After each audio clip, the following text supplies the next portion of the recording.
Do I know how to drive well? No. All right, so I learned to drive. I took 6 hours of driving classes at Garber's in Brookline on Beacon Street, vroom, vroom, up and down, and then I got my license. Right, and did my mother have a car? No. No. Did my parents have a? No. So I didn't have a car. So then for 2 years I didn't drive a car, but then I wanted, and it shows, and then I decided I wanted to be a taxi driver because I was tired of being a waitress with people pawing me and doing all these nasty things. It was just, not fun. So I thought I'd be a taxi driver. So I went to Checker Taxi, and I signed, filled out all the forms and everything, and they said, okay, go down and get this cab, and they gave me a number, and I went down into this enormous basement full of taxi cabs. And one thing about me is, what's my best direction? Not reverse, right? No. Every car we get, I bang it into the back of something. You have it for a day, and all of a sudden she's handing me a part. This fell off when I went.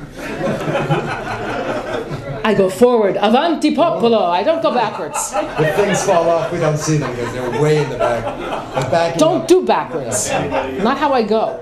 Anyway, but I had to find this car, which was like moving, one of those little games, those little games with 16 things, but there were 15 of them. Yeah, the red and white.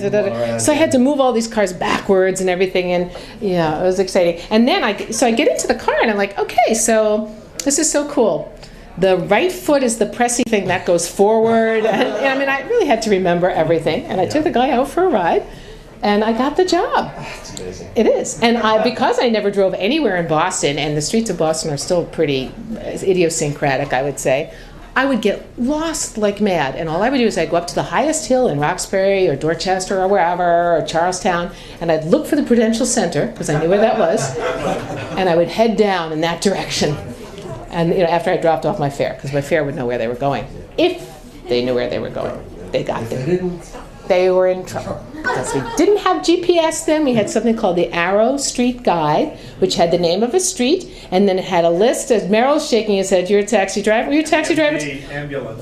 EMT. So it had, the names of all the cross streets and all the numbers that you would find it. And how you were supposed to find anything doing that, I don't know. No.